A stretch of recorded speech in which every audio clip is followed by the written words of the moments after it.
My name is Harv Eker, and I'm the author of the New York Times #1 bestseller, Secrets of the Millionaire Mind. Vision let me know that there were a lot of people asking about my background and especially why I teach wealth and financial freedom. And in fact, there's a whole story behind that. So I'd like to just share a little bit behind that. And I think it's kind of interesting. It might give you a little bit of insight, and maybe there's some lessons for yourself. My parents came from Europe. They had no money whatsoever. When I grew up, all my friends wanted to be doctors and lawyers and firemen and baseball players, and I just wanted to be a millionaire. I didn't even know why, but it was ingrained in me. And so I left college actually at the end of first year because it wasn't going fast enough and I wasn't rich enough yet. After that, I proceeded to struggle big time.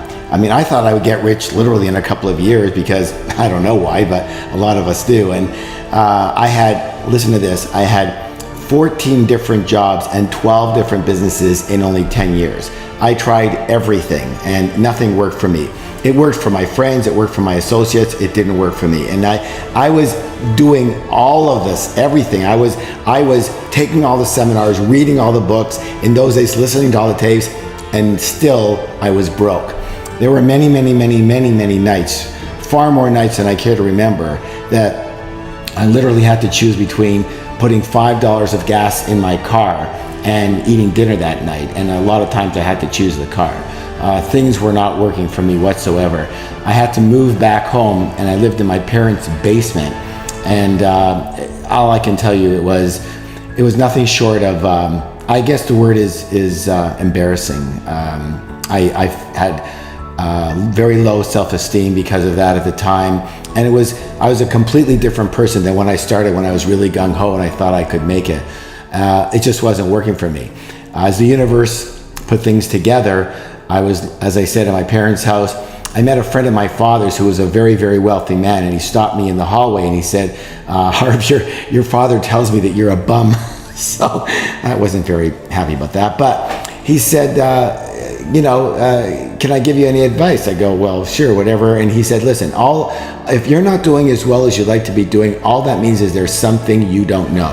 And being a brash young man at the time, I thought I knew everything, but I guess I didn't. And he says, what do you want to do? And I said, I want to be rich. I want to make a lot of money. And he says, well, that's not the world's best goal, but how do you want to do it? And I said, I want to do it in business because, I'm not going to be a doctor or a lawyer, and I'm unemployable, unfortunately or fortunately. I can't deal with jobs really well, so I've got to do it in business. He says, well, if you're gonna do it in business, one thing you need to know is that most rich business people think and do the same things, and most people who are successful in anything think and do it the same way pretty well. And I said, that makes sense. So I wasn't making any money anyways, and I spent the next 6 months studying rich business people, and I learned some very critical principles around that. And one of the things that had happened was that I still had no money whatsoever. And I remember before getting further involved into any new ventures, I was so scared to fail again. I remember sitting in the back of my parents' house, and I was on a lounge chair, and I was looking up to the heavens, and for some reason I just began to cry. I don't cry a lot, but tears were just rolling down my face, and I was just so frustrated, and I was so scared, like, what if I fail again? I don't know if any of you can relate to that, but when you start something, you're so excited, and then when it doesn't work, it's like, oh, not again, and pretty soon that just takes a toll on you, doesn't it? And so that's what happened for me. I looked up to the heavens, and I was crying, and I said, universe or God or whatever is up there, I promise you that if somehow I make it, I will help other people do the same way that I did. I just can't handle another failure. And so I used the principles that I learned, and I opened one of the first retail fitness stores in the world. And I started that with $2,000 that I borrowed on my Visa card because, again, I had no money. And literally a year and a half later, I was a millionaire. And I learned several critical lessons, key lessons that I didn't know before. I thought I knew, but I didn't know. Because everything I did before didn't work, and everything I did then and now seems to work really well. And so, you know, that's why I teach what I teach, because I made a promise to the big guy, and I said, listen, if I make it, I promise I'll help other people do the same. And listen, I'm going to be right up front with you. A lot of people want to do well financially. A lot of people want to have balance in their lives. A lot of people are spiritually bent, which I think is a very good thing. And I can tell you about that when you listen to my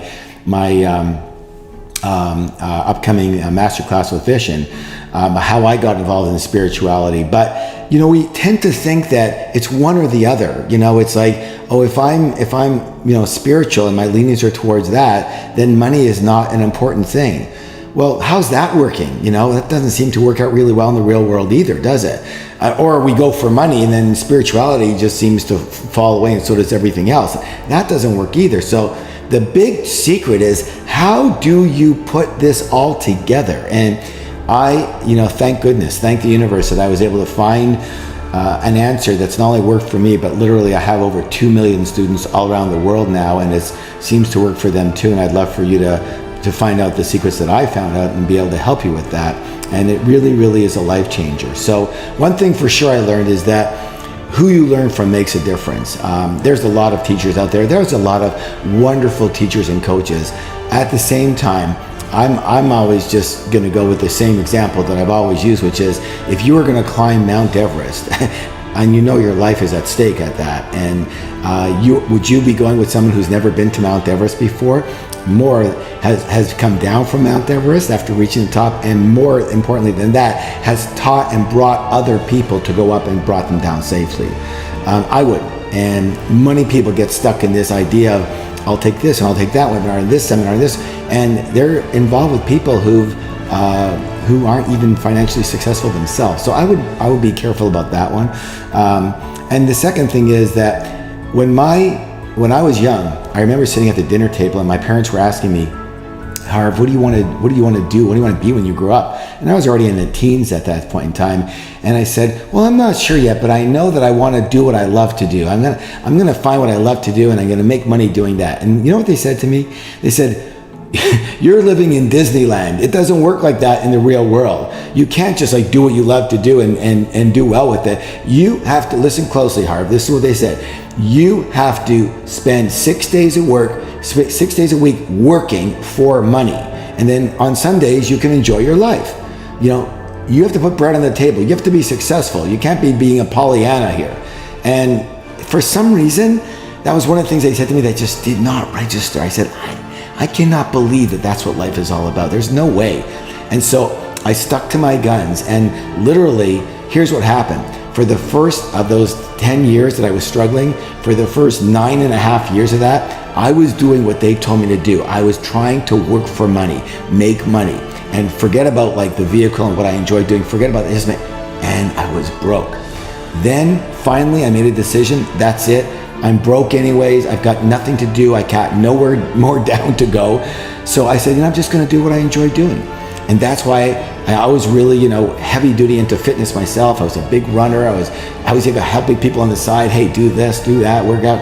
And literally, I just said, I'm just going to get in the fitness industry, fitness business. I enjoy it. And sure enough, I became a millionaire using these principles. So I invite you to join myself and Vision on our masterclass.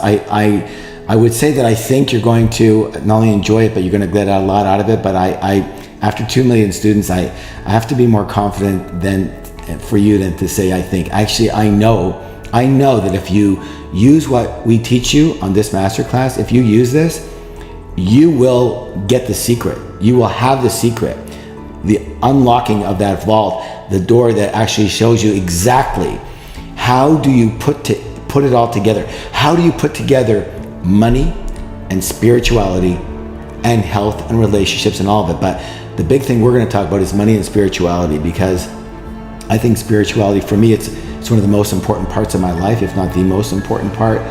But I'm also, and I just be blunt, extremely wealthy financially. And I've been able to put that together, and that's been my greatest blessing. So I look forward to seeing you on the masterclass. Bless you all, and I'll see you soon. Bye for now.